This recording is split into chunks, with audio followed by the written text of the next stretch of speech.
Hola, buen día a todos. Muchas gracias por acompañarnos a este segundo encuentro del ciclo de webinarios sobre mercado del arte, que desde Morning UNESCO to everybody. Welcome to the second seminar on art market with the Commission of Art Heritage in Uruguay on the anniversary of the ratification of the convention.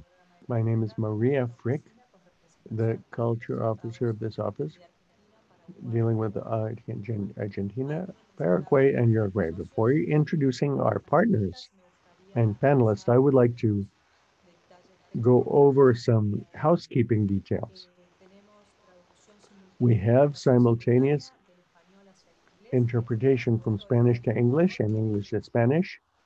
You have to choose your language at the bottom where there's a button.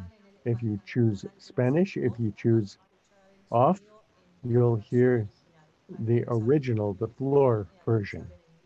People who are speaking English in English and vice versa in Spanish. I'd like to invite you to ask your questions as you like in the chat or in the questions and answers space, which is also in the bottom line. It's being broadcast live on the UNESCO Montevideo YouTube. Tomorrow we're going to publish the video of the region in English, which what we're going to have on the channel today is in Spanish. This meeting will be an hour. We'll hear our guests who we're proud to have. And if we have time, we'll have a quick question and answer period. You can also always send in your questions by the chat or the question and answer channel. We're going to start a very interesting session. Yesterday, we opened up a number of areas for collaboration with bilateral agreements in the market stakeholders as key figures in implementing standards. Talked about the main standards for traceability of cultural goods, the importance of customs waybills, and many people are working on this. The need for dissuasive and punitive actions beyond the recommendations of the treaties that have been signed, and the need that we're going to address for ethical commitments or standards to open new pathways for strengthening what we've agreed to under the UNESCO Convention. I'd like to introduce Dr. William Ray, the director of the Cultural Heritage Commission of Uruguay, our host today. Excuse me, I missed the last little part. I couldn't hear it. So I was introducing you. Okay. As I said yesterday, this is a truly important encounter. I know that today we're going to have the very significant contribution of Marcelo, who is very strongly linked with the region, with part of the problems about, he's going to present the problems that we have in our lives today. And Marc-André and Justine, I'd like to welcome you and we'll begin your presentations. Thank you. I'm happy to introduce Marcelo El Haibe, who's a partner, an everyday partner of ours, and a friend, I would venture to say. He's the head commissary of the direct coordination, international coordination of Interpol of the Argentine Federal Police. He has vast experience. He's a referent. He and his team in this area in our region. He's going to tell us about progress and opportunities for collaboration in counterfeits of works of art in our region. Thank you, Maria. Thank you to UNESCO for inviting me. And of course, I'm happy to hear that you consider us friends. It's quite mutual. Thank you, William, for your kind introduction. And of course, as you said, the important thing is the team. So fundamentally, the positive results that we can see in our prevention work is a consequence of teamwork. So we'll go to the presentations.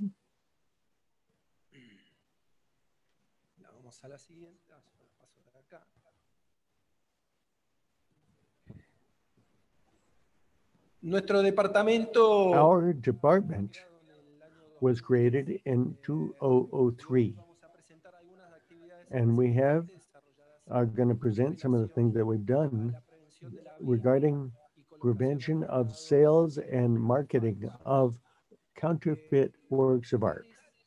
The pillars we have are three, fundamentally. Of course, the UNESCO Convention of 1970, which is the legal foundation, the legal basis for undertaking any investigation in Argentine law since 1972. So this is on the books. This is the fundamental mainstay, which has to be accompanied by a specialized unit, which is also the consequence of implementing this convention. The specialized unit is required and mentioned in the 1970 convention. Article 5 mentions that every country has to designate or create, if it doesn't have one, a specialized unit. This specialist unit enables us to go deeper into our research, investigating with better results than if some other department were working that didn't have this as their main function to intervene in these affairs. And the third pillar we have is the Argentine Committee for Fighting Against Trafficking in Cultural Goods. It was created in 20 years ago, and it was created by the ministry. This committee, we meet every 2 months, and we have different forces, police forces, security forces, and the cultural institutions as well. And here, under this committee, all working all together, this makes the results truly positive. Next. Today, we're going to tell you about the intervention of our department in the cases of recovering false cultural works. This activity is grounded in 3 stages. The police, including in specialized areas in any country, when they come to a marchan, a place where works of art are being sold in a gallery, they can't just, with the naked eye, know whether this is a counterfeit or an original. The first step is to verify the documentation that this party may have to accredit their origin and originality. This stage can be done by the police in the field, on site, to ask for the documentation. And if any anomaly is observed, any irregularity, then they would go on to the second stage, which is an evaluation of styles. This evaluation that the police has to be working together integratedly with other cultural activities. So this second stage has to be done by somebody who is knowledgeable specifically about art history or the painter, the author. So this can be judged, the brush strokes, the material used, the color combination, that it does correspond to the painter that we're talking about. And the third stage, much profounder, much more profound, is to check the materials, to scientifically, chemically test the materials used to see whether the cloth is from the date when the painting was made, if the chemicals used to paint also go along with the time period. This can also shed light on the originality or not of the piece of art. These are stages. We can do the first stage with the police in the field. The other ones, it's necessary to have much more profound knowledge, in-depth knowledge. So working together can be good for those who want to buy the art and for the market in general, because the market should be as clear as possible, crystal clear, so people can invest their money without fear of being cheated. Now we're going to show a case that was very important for us, which was recovering many works of art. In the year 2015, there were 3 cases that can be mentioned as isolated. They were not connected, but at the end of the day, we found that they all were produced by the same people who were counterfeiting. They had an organization very well organized to place these works on the market. We discovered this in the street. Somebody was carrying this work of art in Argentina and other countries as well. That happens, but the Sun Solar produces like $80,000 in a year. And so they were carrying this with a certificate when the police asked and said it was original.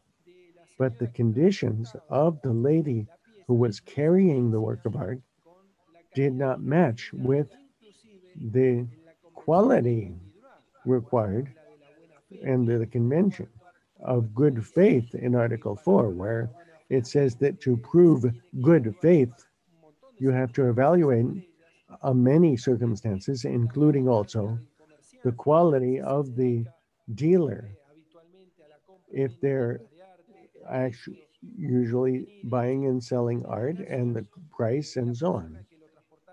The person who was carrying it was not a dealer, couldn't say where they got this painting, this very valuable painting from. And so when the certificate was presented, that was good. The paper looked like old paper. But the police officers didn't close the case, and they got an official witness ordered, an inspector. This is another case of paintings. We have very good relations with the bank of the city, which sells works of art. They have a very important collateral department. And that year, a few months later, they called us to intervene in a case that had come to them with 13 paintings that seemed to be counterfeit because of the style that they had observed in the painting. Of course, we went into action. We confiscated these works of art and tested them chemically. This inspection also determined that they were false. The person who had given them in consignment, who had given these paintings to them, had a false document So it was very difficult to locate it. But then, after an investigation, putting these two cases together, we were able to locate this person who had taken the paintings in consignment. And from the police investigation, we won't go into detail, but that police investigation revealed a home where they were producing these counterfeits. So we were able to intervene with art historians who did an on-site review and determined that the styles did not match those of the original painters. And we found 230 counterfeit paintings, as you see, and the typewriters. There were 3, but there were more typewriters that belonged to different periods. And according to the type they used, that was for the certain antiquity. And they used old paper. They purchased blank antique paper to type with these typewriters the certificates of authenticity. They got rubber stamps with the names of the persons who were supposedly selling these works of art, and they also made false signatures. This investigation took us 6 months approximately. We did this very quickly, and we were able to get all these paintings off the market, which also, with the official chemical inspections, the style inspections, they were shown to foundations. We exhibited them to people who had the intellectual property rights, so they could see that these paintings had not been produced. And in none of their cases did they say, oh no, that's original.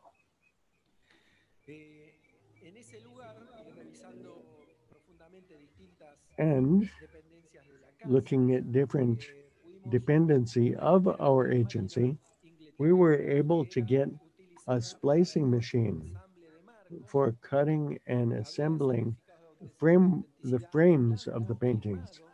There were signed authenticity certificates, blank, only lacking the name of the work of art, signed by the people who could certify with the dates of 1953, among others. The typewriters of different ages, and according to the kind of, they would use appropriately old paper.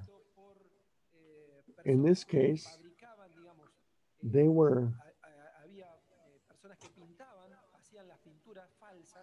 people making the counterfeit paintings, copying originals, and some as original creations according to the style that the other painters had used.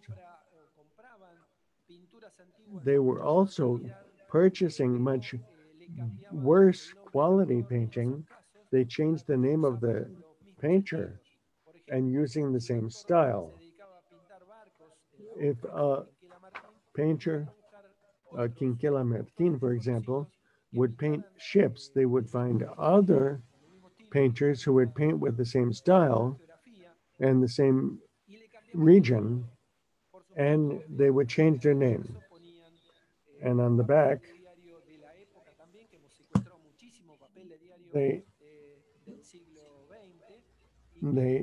we found a lot of old paper and the old materials for making these paintings seemed to be older than they were. The typewriters were also very interesting because we found very old antique typewriters that they've classified them by decades. According to the decade that the painting was produced, they would make the certificates.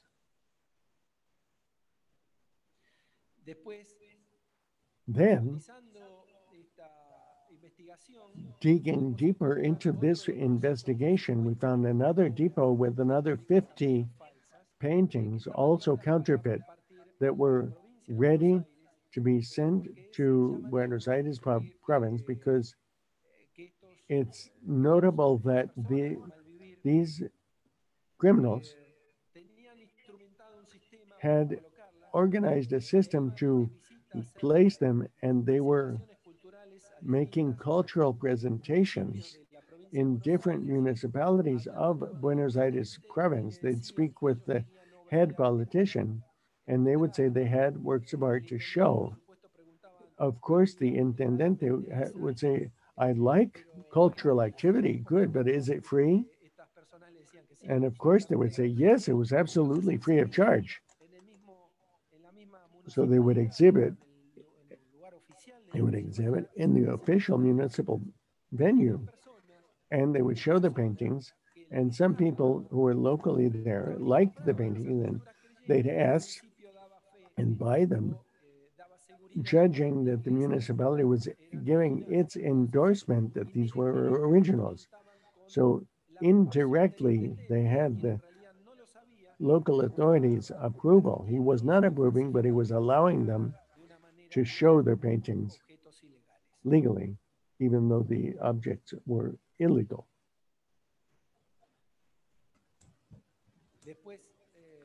Then, here's another painting. Here are the rubber stamps,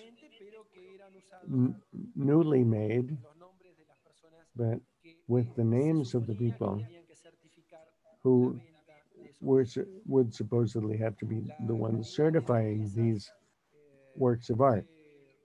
The quality of these paintings, they showed they were very good counterfeiters, and people were working who knew about art in this counterfeiting.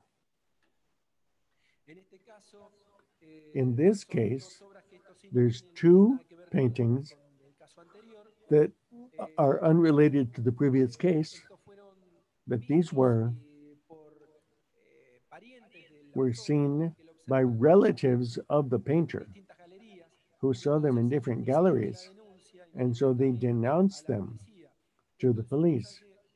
This is a very important detail to keep in mind, that the people who see a stolen work of art, they see a counterfeit in a gallery, didn't tell the gallery owner or the merchant, because they don't know what their involvement was.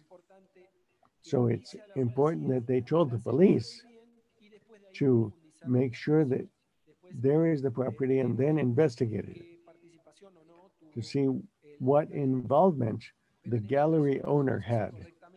But this was done correctly, and they told the police about a drawing and a painting, that they were both counterfeit.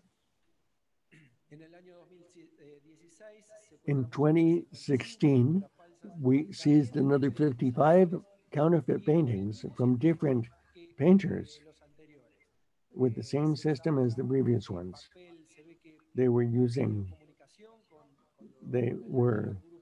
in contact with the other group of counterfeiters, because they were also using old paper for their certificates. So the police, when they ask for the certificates of authenticity, this could lead them to be fooled, because they seem to be originals and there seems to be no problem. Sometimes because of the writing, the ink, we could say that this was only recently made, but it's necessary to get specialists involved. In this case, another two paintings of well-known painters. This was not a counterfeit. They used their style and didn't exist in the catalog of Sol Solar, they invented this, copying his style, which is another kind of a counterfeiting, because this enables them that they want to sell them if the works of an artist are well known, then you can know who they belong to. But if it's a well-known painter, but it's an unknown work of art, it's easier to sell because there is no background information. This is a work by Deira. Their family is very active in watching auctioneers and publications because of the works of their father. So we moved on their first denouncement.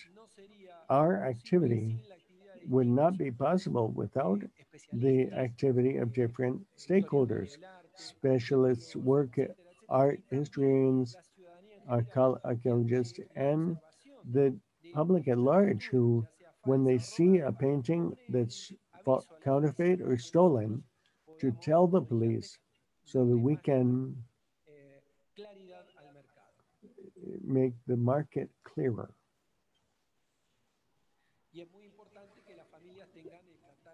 It's very important for families to have their catalog with explanations.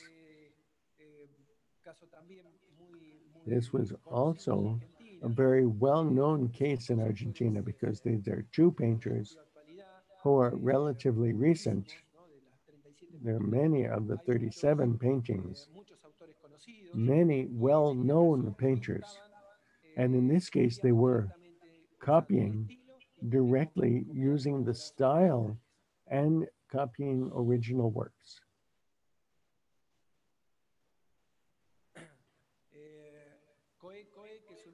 Ciclye is a painter with lots of copiers in Argentina. When you see a painting by Ciclye, the first thing that you do is investigate the documentation. And if there's something noteworthy, they tell the police about this. And in this case, it was actually counterfeit. In this case, the person making the complaint was a potential buyer. Here is some more work by Deira. Now notice that the cases of the intervention, there aren't so many together, but more isolated because we have broken apart these two organizations where they had different people working together as a team, well-organized. Well, that organization is not operating in the market anymore. There may be remenders or somebody who counterfeits one painting and tries to put it on the market. But this effort that we made in recovering works of art, false works of art, would make no sense if it didn't have a purpose. The purpose we have is, first of all, to make an assortment, an exposition for the citizenry at large to show about counterfeit works of art. So if they have any doubt that they should consult the police, or in all cases, they should get advice from the people who are authorities, who can tell them about the style and chemical composition of the cultural item that is involved. That would be much more expensive to do this investigation, but it's related with the money that they're going to invest in the painting. Here is the first exposition of counterfeit works of art that we have seized. We work with the Ministry of the Economy. They have a major exposition hall. We use their facilities to show these works of art with many people coming, showing them the characteristics of the counterfeit works. This is for the public at large to warn possible buyers of works of art. Here's another photograph of the place where we made our exposition. And as another primary function is training.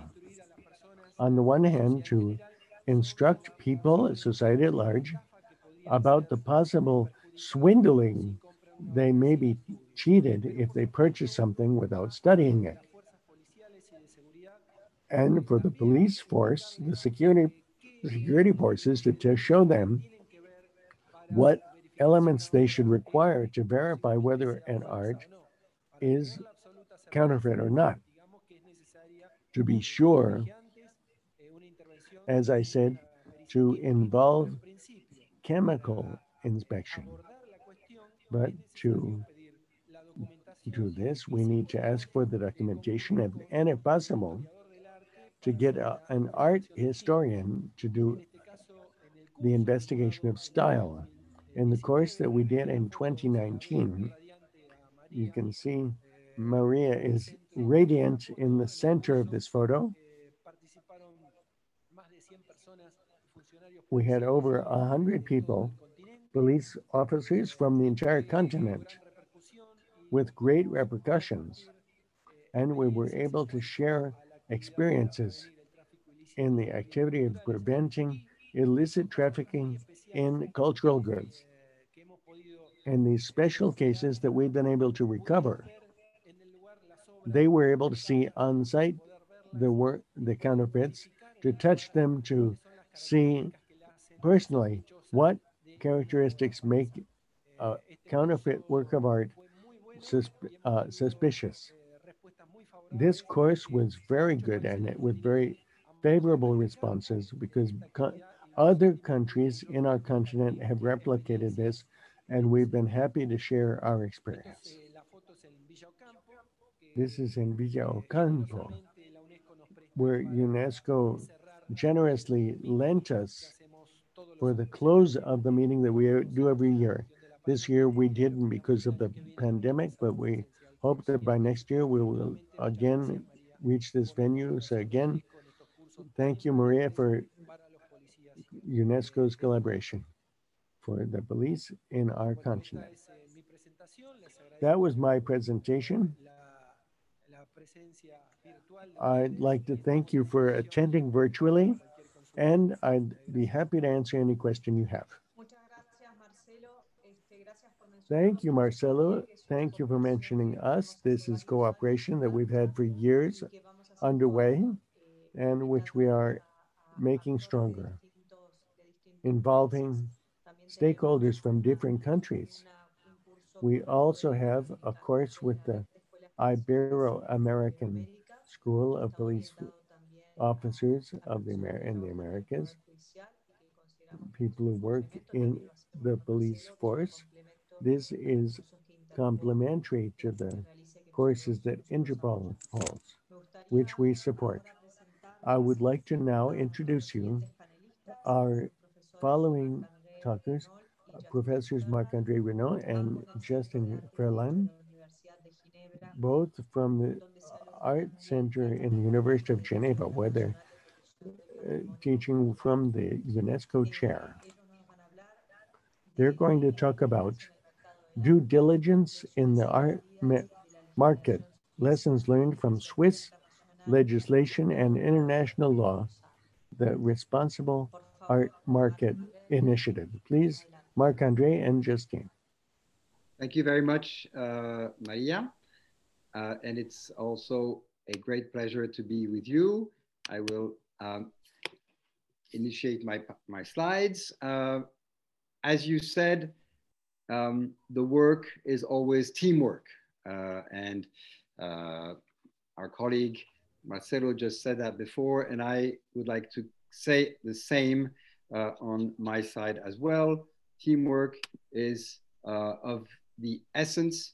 And particularly today is a good example of teamwork where I will present a few elements and then I will give the floor to Justine Ferland specifically to present an initiative that was launched in Switzerland, the Responsible Art Market.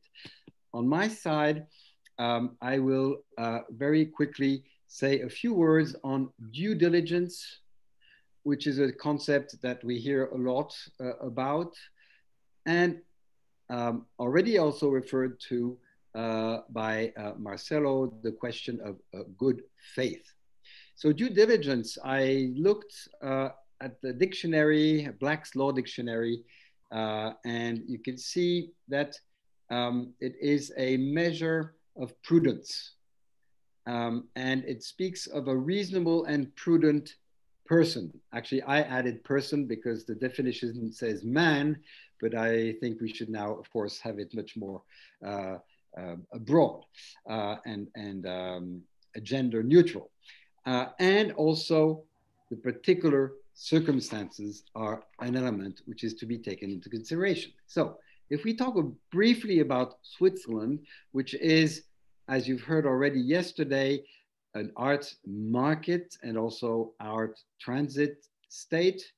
And Christos Tsiroganis mentioned the fact that quite a few cases concerning illicit traffic have gone through Switzerland. Well, I think we have to look at the basis of legislation also to understand the situation. Due diligence is, or good faith is codified in general terms in the Swiss Civil Code, which is not so original because a lot of civil law countries have a similar rules. In particular, the fact, according to 3.1, Article 3.1, that good faith is presumed, and secondly, that it depends on the circumstances whether or not you can invoke your good faith. So speaking of the circumstances, in the particular field of cultural heritage, Switzerland, at a late stage, much later than Argentina, as we saw today, a bit earlier, Switzerland ratified the UNESCO Convention, the 1970 UNESCO Convention, in 2003, and it then adopted at the same time an implementing legislation. And that law is very interesting because it makes concrete what is to be considered as due diligence, in the sense that whenever a person in the art market transfers a cultural object, well, that person can only do so if it is convinced or if it can presume on the basis of the circumstances, again, this role of circumstance, that there is no doubt as to the provenance, i.e. that is not a stolen object taken against one's will or illegally excavated or even illegally imported into Switzerland. So we see now that due diligence is becoming much more precisely understood in the law. We can also have a brief look at the practice, and then we'll switch to the actual RAM project, which is also there to give flesh to these notions of due diligence. In case law, in Switzerland, we see that relatively, there's been a switch from the presumption of good faith as being enabling the acquisition of an object that was stolen. In this particular case, it was a manuscript by the Marquis de Sade, which was stolen in France and then purchased in Switzerland. Well, the Supreme Court, that is in 1998, you see, looking at the elements, the circumstances, and the presumption of good faith, considered that the acquirer, based on a relatively on an acceptable price in the market for such a manuscript, was to be considered in good faith, and therefore he could keep the object even though it had been stolen. That's in 1998. In 2013, a switch. So you see in the last 15, 20 years, there has been a clear trend, also influenced by international legislation, international conventions. UNIDROIT, as mentioned by Marcelo, Article 4, is there to show exactly that now good faith or due diligence has to be precisely understood. And here we have a case that again went to the Supreme Court in Switzerland and was decided in 2013, according to which buying a stolen painting, even though one might think the person who bought it in Switzerland was in good faith, in the end was not, particularly because of the specific circumstances of the market in Malevich, which shows very few paintings on the market, and in particular the fact that there were rumors about the fact that some stolen paintings were on the market. So the rumors were enough to have the level of due diligence be much higher for the purchaser, and therefore he would have had to investigate, which he did not do. So in the end, he was considered in bad faith. So you see, that's a very good sign of evolution. And just to link with a case connected to the field of antiquities, in 2017, the Geneva Court of Appeals ordered the restitution to Turkey of a sarcophagus which was seized in the Freeport in Geneva. We heard about the Freeport yesterday already. And again, if you look at the context, the court clearly considered that there had not been enough diligence done on the provenance of this particular beautiful Roman sarcophagus, and that it should therefore be returned. One interesting element connected to the scientific testing, which was presented by Marcelo for fakes, I think it's also very interesting to see that it can be relevant in terms of establishing the provenance of antiquities. They were testing on this sarcophagus to see where the marble came from, for the one, and also to see whether there would not be any connection between microparticles of earth that were collected on the sarcophagus in comparison with the earth of the coast of Turkey, Perge, where the sarcophagus came from. So the scientific testing enabled to precisely confirm the provenance of the sarcophagus. So again, the role of science is very important. To conclude, before we move on to the second and much more important aspect of RAM, which Justine Ferland is now going to present, I would like to say just that a few years ago, a Swiss museum returned to Bolivia a small statue representing the divinity of fertility, abundance and happiness, Ekeko, and that was a very interesting case connected not to a court proceeding, but to a voluntary restitution. Now that's a different topic because of course it's not connected with today's art market, but of course I wanted to mention it not only because it's a case of a restitution that worked between Switzerland and a country in South America, but also because it shows that voluntary restitutions are also a very important element. But now the floor is to Justine, and I will stop sharing my screen so that she can move on. The floor is yours, Justine.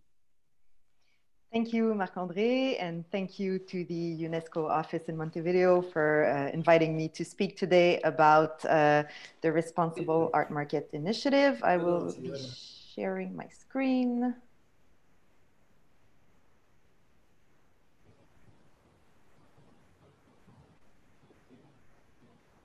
So Marc-André gave you examples of how Switzerland integrates due diligence in its national laws and in case law. I will now tell you about a due diligence market initiative that also started in Switzerland, but is gaining more and more international attention and interest as the years go by. It is the Responsible Art Market Initiative, which is also known as RAM.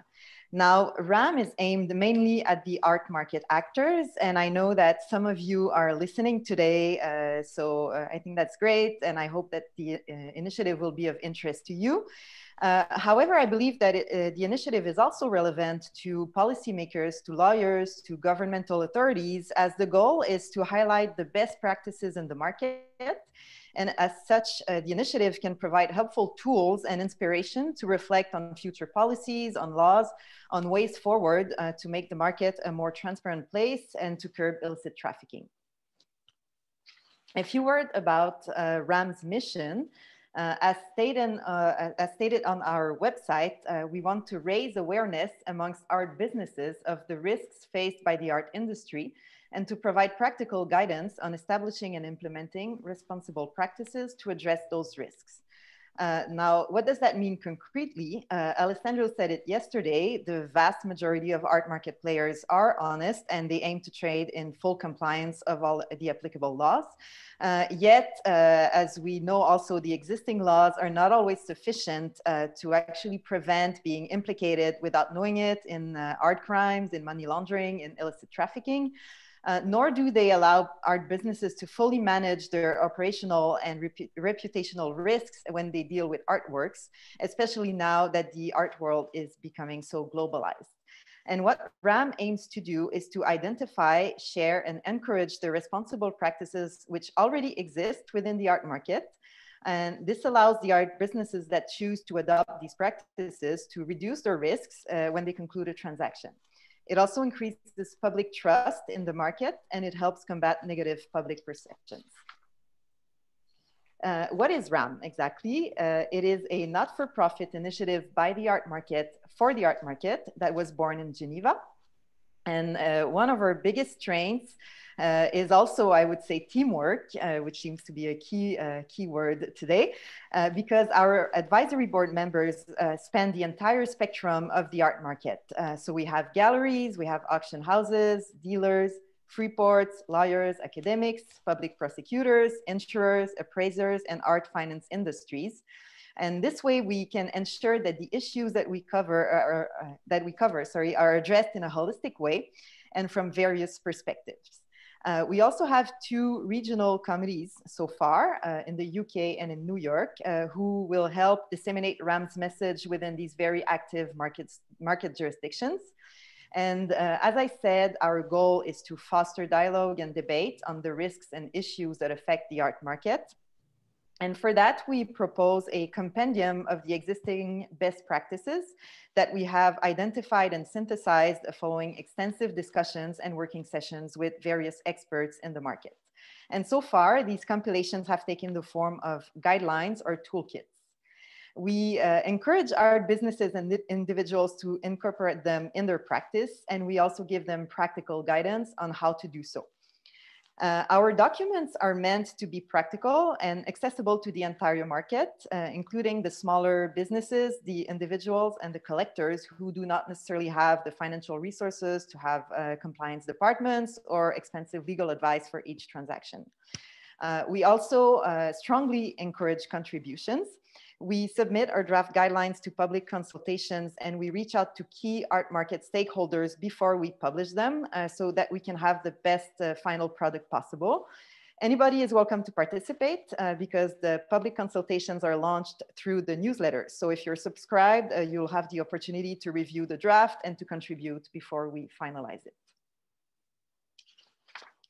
Moving on to our projects, we published 3 sets of guidelines or toolkits so far. I will go over these projects very briefly today due to the lack of time, but if you are interested in learning more or in using those documents in your practice, you may know that everything is available for free online on the website, responsibleartmarket.org. You'll have it typed at the end of the presentation.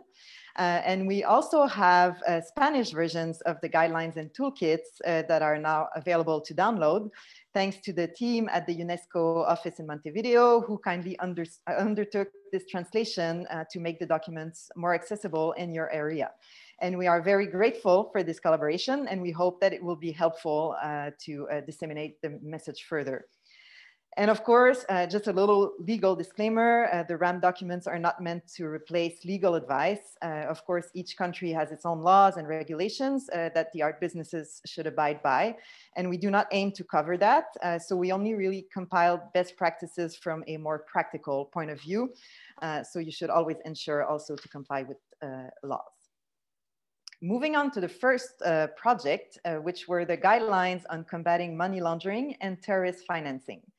These guidelines aim to raise awareness in the art market of the threats and risks of money laundering and terrorist financing, and of the methods and techniques that are used by criminals to do so. And we provide a general framework and understanding of what risk-based AML measures can be implemented to address and minimize the risks, including the key elements of client artwork and transaction due diligence. We try to help art businesses implement measures that are appropriate to the size and nature of their business, and also to identify red flags and take appropriate action in response. In that regard, we drafted a total of 8 guidelines, each with explanations. We also have a list of various client, artwork, and transaction red flags that should warrant further investigation, and a few suggested steps that you could take in that regard.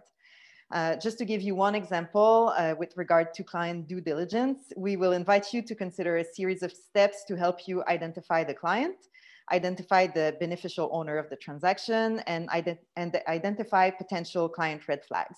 These steps include, for instance, to request a series of documents to verify the identity of the client, which may vary depending on whether the client is an individual or a company, and screening the client's name against various lists that are available online, such as politically exposed persons list and sanctions list.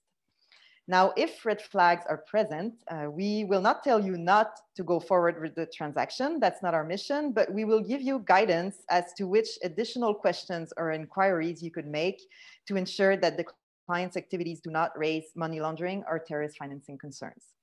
And finally, we also have country guides that go into more details as to the specific AML legal obligations that apply in some jurisdictions. I've listed the country guides that we have so far, thanks to the precious collaboration of volunteer legal experts all around the world.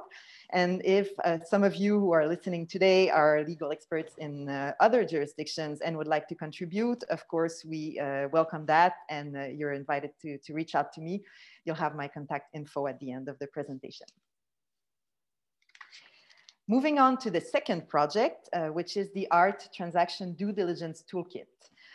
This project is broader in that it concerns due diligence in general and addresses any kinds of red flags, not just the aspects that are related to money laundering or terrorist financing risks. The goal here was to create a non-exhaustive compilation of verifications that are aimed at mitigating risks that can arise in art transactions, to help art businesses manage their reputational and financial risks. It's designed as a summary of the key areas of inquiry when you conduct due diligence, and it identifies various checks that could be considered regarding the parties involved in the transaction, the artwork, and the transaction itself. The Art Transaction Due Diligence Toolkit is comprised of 2 documents. First, you have a checklist that indicates some verifications that can be performed regarding your client, the artwork, and the transaction, and that gives you some examples of red flags situation. You also have explanatory notes that go into more detail for each check, explain the reasons behind the checks, and suggest what kind of specific document you could request or what step could be taken to fulfill that check. And then the toolkit does not aim to create new standards beyond the existing obligations or nor to set a uniform standard that should be applied in all transactions. So depending on the circumstances, the checks that are suggested may not be appropriate or necessary. And sometimes additional checks that are not listed in the toolkit may also be necessary. And what's interesting in that regard is that some art businesses have said that they used the RAM toolkit to create their own checklists with elements that are the most relevant to their practice. And really, this is what RAM is all about. We try to highlight what are the best and responsible practices in the art market for you art market actors to incorporate them or not as need be in your practice. And our latest project, which we launched last year, is the Guidelines for Experts Authenticating Works of Fine Art. We've just discussed with Marcelo how important experts are. And these guidelines suggest best practices for experts. They have been drafted with the expertise of fine art in mind, but they also may be useful for other kinds of collectibles. They are primarily intended for persons such as independent experts, living artists, artist heirs, committees, foundations, and authentication boards. And in these documents, you have 8 guidelines that concern, for instance, the qualification of the expert, communication and preparation of the expertise assignment, and how to avoid and handle potential conflicts of interest. There's also a technical analysis glossary that describes the selection of imaging and analytical techniques that are applied by experts, simply because sometimes it's not something that we are used to hear about, and that can seem a bit complicated. So we try to simplify everything. And finally, we provide also country guides that go into more details, once again, as to the specific legal obligations of experts that apply in some jurisdictions. And once again, if it's something of interest to you, we welcome you to reach out if you would like to draft a country guide that's not already there. To conclude, what's next for RAM? There's our 5th conference that's coming up this January, on Friday, the 29th of January. It will, of course, be online this year. This year's conference is in also the spirit of the COVID-19 pandemic, because we will look at the opportunities and risks in an increasingly online art market. So we'll discuss the place of due diligence in a digital market and the legal risks that this new reality entail. We will also look at the developments that we can expect in 2021 in some of the main market jurisdictions, such as the US, the UK, and Asia. Other specific events will also be organized by the regional committees, which will be announced on the website. And we are also working on a new website that will be more interactive and that will list more resources in the spirit of RAM. It will be launched sometime this year. We don't have a date yet, but you can be on the lookout for that. And finally, through this presentation, we also hope to grow our RAM community with more interested stakeholders from Uruguay, Argentina, and Paraguay, and the rest of South America.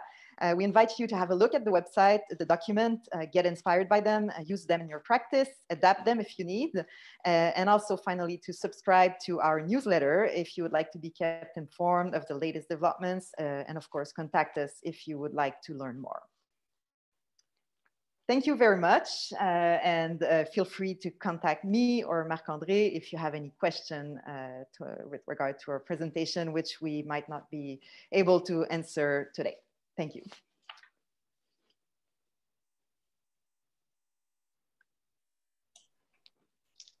Muchas gracias, Justine. Muchas gracias, Marc-André.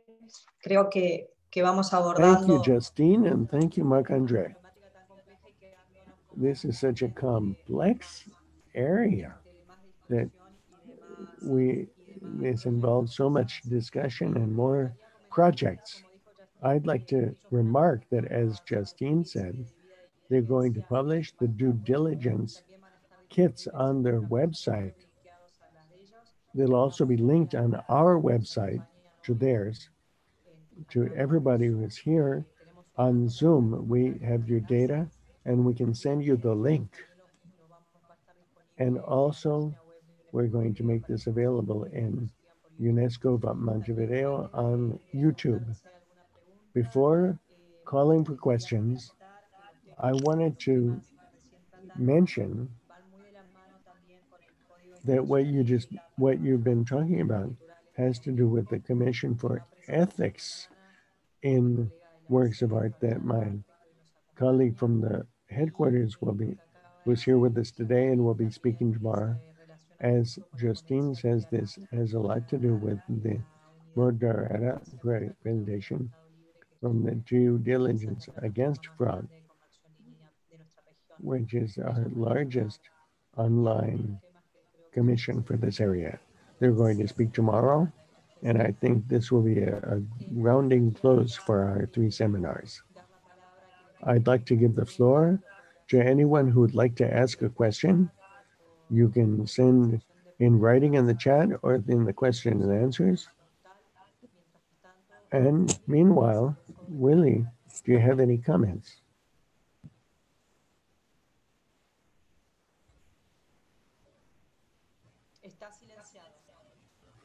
You're on mute.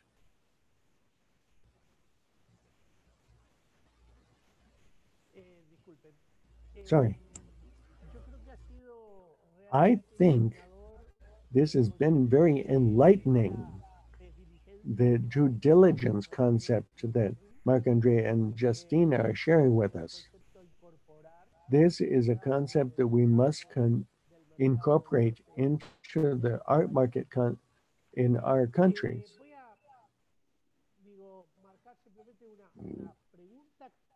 I would just like to ask a question that comes up because of something that maybe was a minor incident that Marcelo mentioned.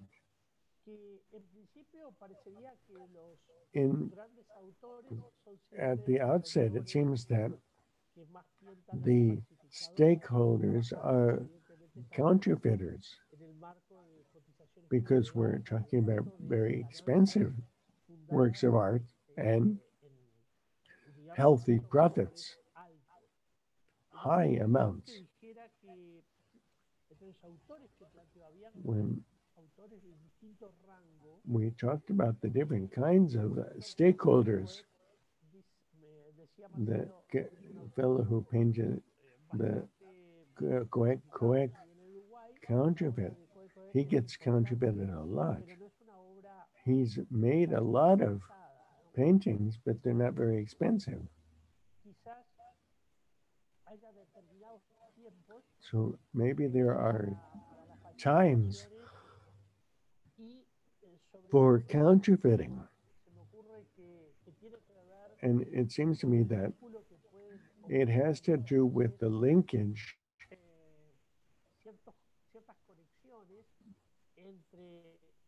of connections between the painters and the counterfeiters. In the Bohelia's period, they created a systematic production.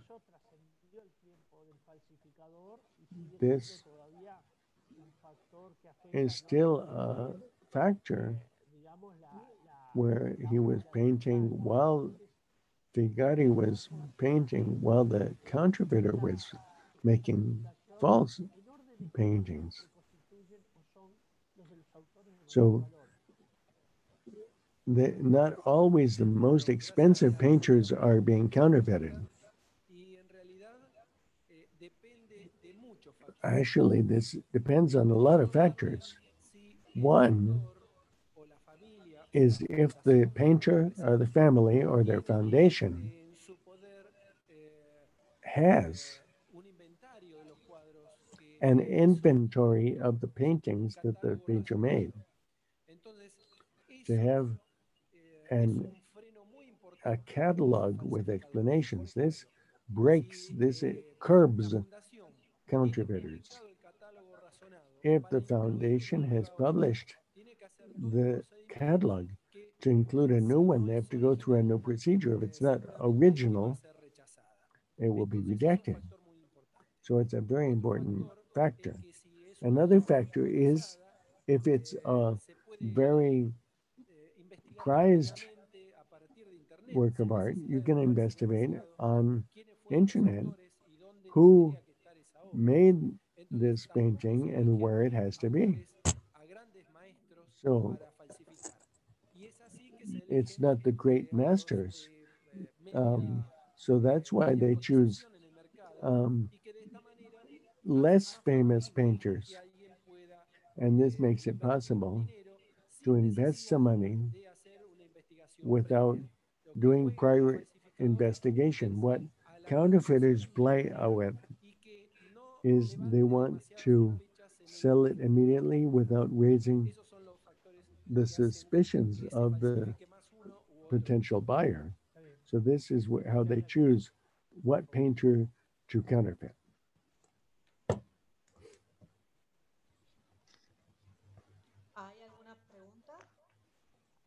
Are there any questions?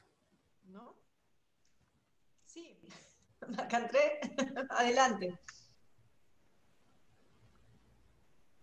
In connection with what was just said, I would be very interested to hear from Marcelo if he has noticed that the internet is used also for and sales on online are also used by counterfeiters, and if he has noticed that as well. Sí, así es, Marc. Hemos podido recuperar. Yes, Marc-André. We've been able to recover many paintings that on the general market are on internet. And in the pandemic, this is more online sales. And now this is a system that's being used very much. Even before the pandemic, when paintings were false, they would use online sales as a way of eluding the identity of the sellers. On a fraudulent sale, they could pretend to be somebody else, hide their identity, and evade criminal law and civil law penalties. The internet system is very much used, and we've been able to be involved in that as well. Since I have the floor, I would like to thank Justine and Marc-André for your presentation. So interesting, so excellent. And I'd like to put this in writing, the theory, so that we can use it. This is very, very important. We're going to use your models and replicate them in our sector. Thank you very much for that. We're happy it can be helpful. It's there for that, to adapt as you need as a source of inspiration. So I'm glad to hear that you think it will be helpful for you.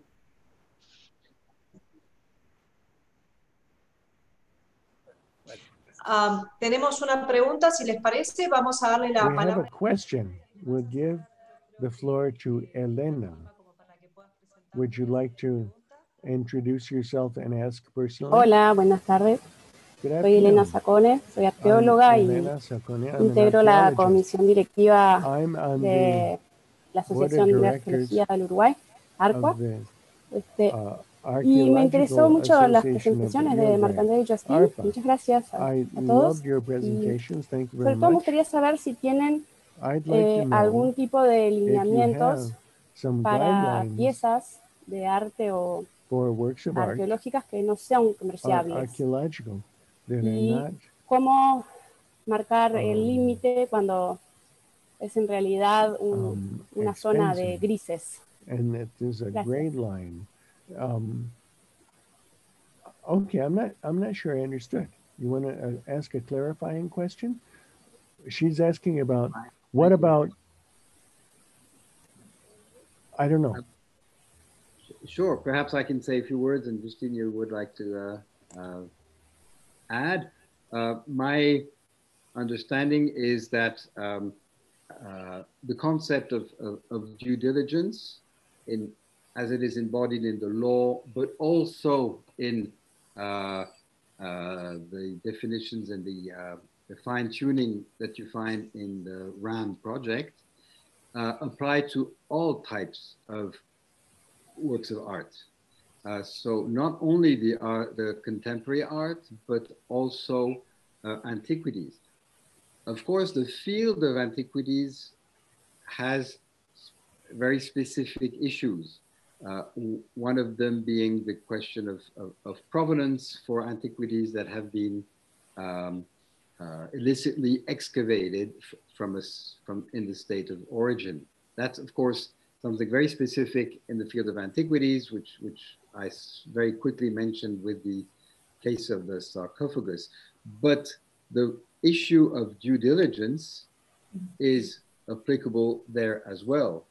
And dealers, collectors, museums must all be aware that this field is one in which there is a lot of, there are antiquities with no provenance, and therefore should not be, or should be very careful before selling or buying.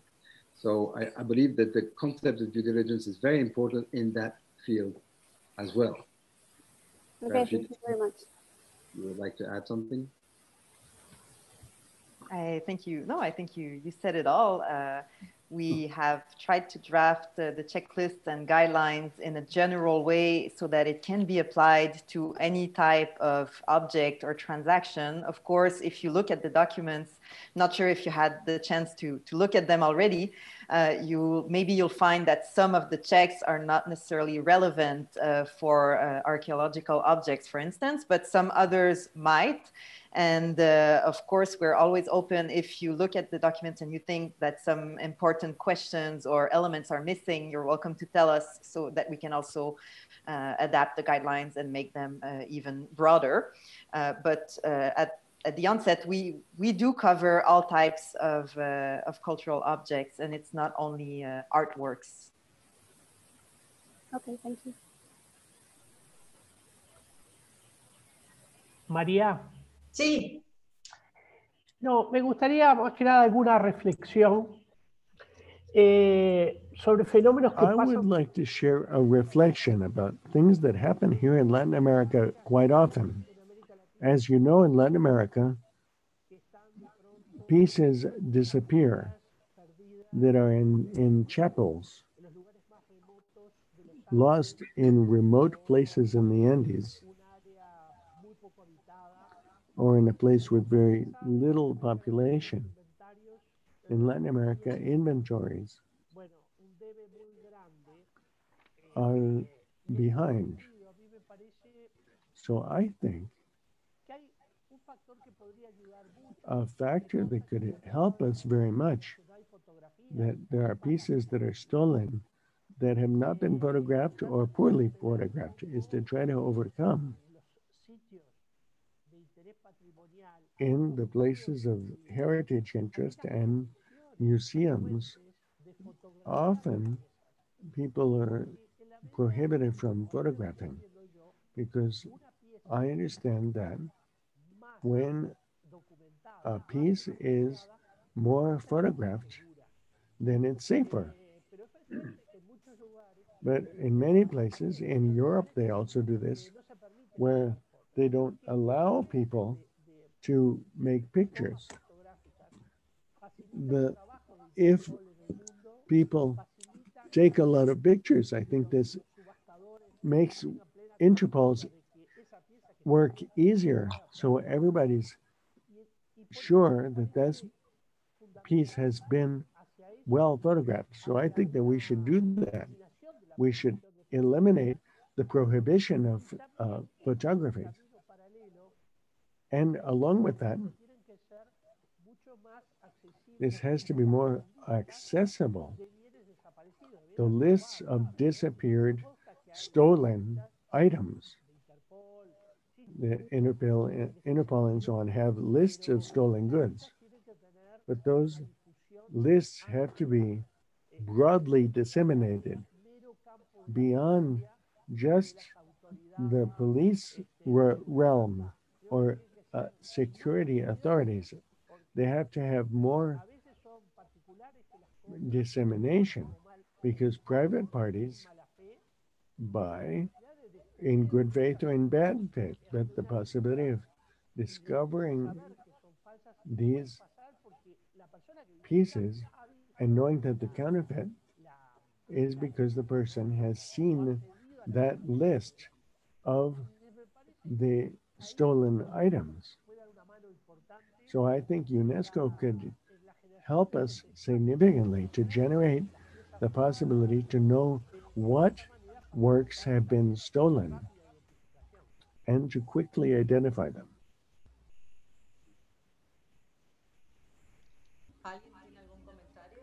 Does anyone have a comment about that? ¿Podrías agregar algo del trabajo que está haciendo el Ministerio de Perhaps Cultura? Claudia could add what the Ministry of Culture is doing to catalog and inventory cultural goods. This is important. It helps us police when those items disappear. Adelante, por favor. Después Marc-André también quería decir algo. ¿Qué tal, And Claudia? then Marc-André. Hello, Willie. I see so many people I know. I'll introduce myself for Marc-André and Justine. I'm Claudia Cobuli. I'm the National Director of Cultural Goods and Sites in Argentina, and I'm coordinating the Committee for the Fight Against Illicit Trafficking in Cultural Goods. As Marcelo was just saying, I'd like to point out that first of all, for years,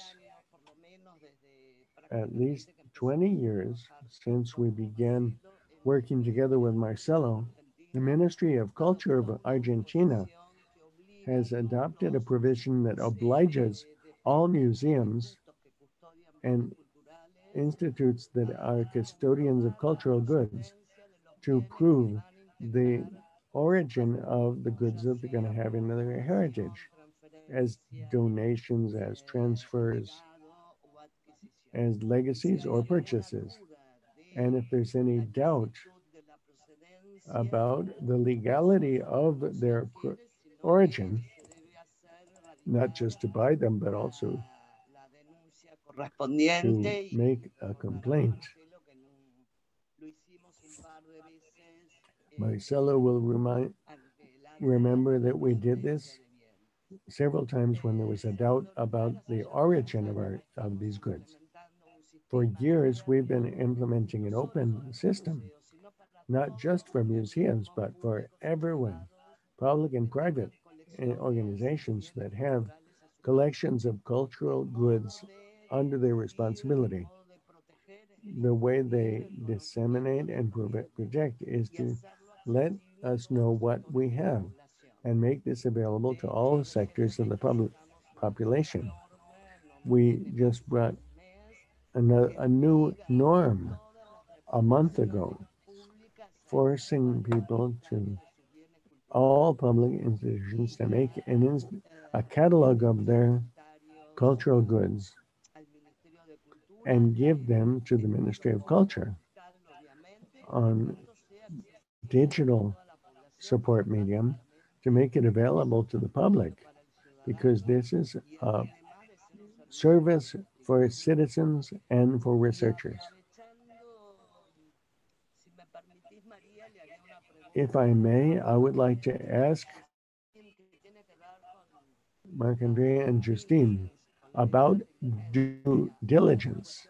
One of the things that we have noticed often is when we have some procedure for exporting, my office gives export licenses for cultural goods that are not archaeological or paleontological.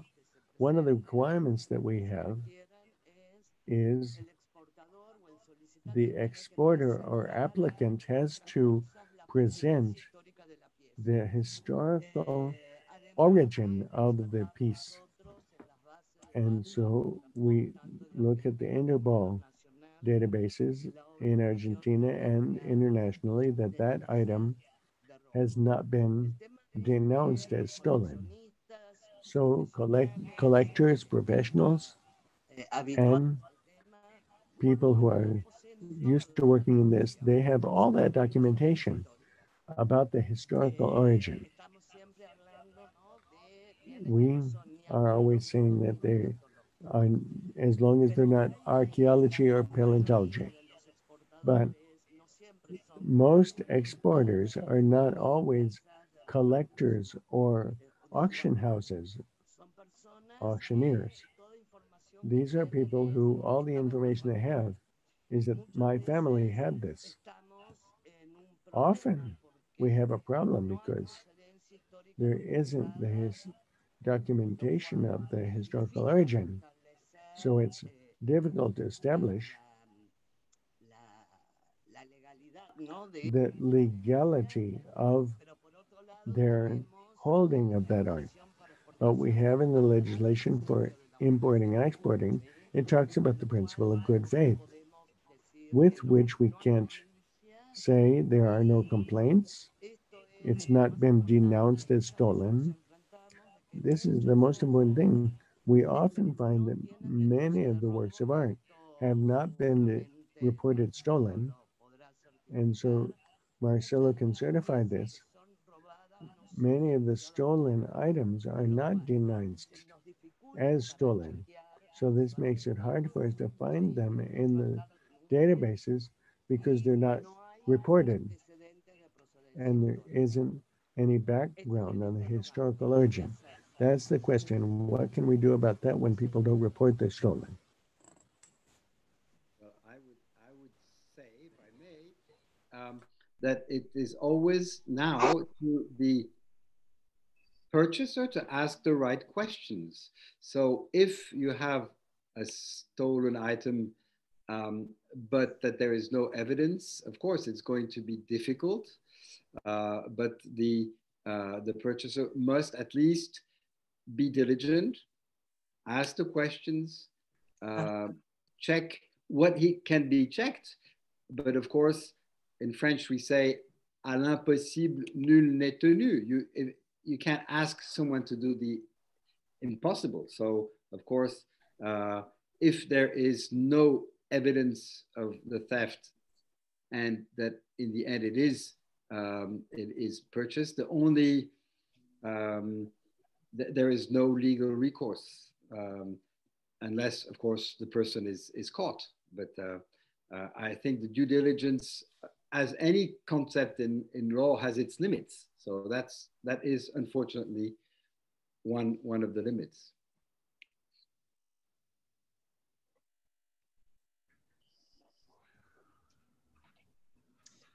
Bueno, voy a interrumpir porque si no vamos a seguir hasta mucho. I'll cut this off. It's now or never. It's time to quit before we go on and on. I'd like to thank everyone. I got into a Brazilian church and had to sign a prohibition of filming or photographing in the church. As you mentioned, that we should be allowed to safeguard things by photographing them. And we're working on a project that Graciela is coordinating on heritage, religious heritage in our region that will definitely touch on this, which we've been using and will use in the future. I wanted to go in the direction of what William said and that you just mentioned, the photography, which is very interesting. Of course, as you just said, there are limits. You cannot photograph everything. Some items might be religious, some items might be human remains that raise different issues. But I think it is very interesting, this idea that museums, at least, or collectors should encourage photography as a means of prevention in the long term. Also, very interesting, it's a little different, but interesting to note, is that whenever there is a destruction in wars, or photography can be very useful. And there is an NGO in France called Iconem, and they have reconstructed virtually monuments that have been destroyed in Syria, thanks to the photographies made by tourists. So they put all the photographies in databases, and eventually it helps understand and reconstruct. So I think it's a very interesting idea to pursue. Thank you for mentioning that, William.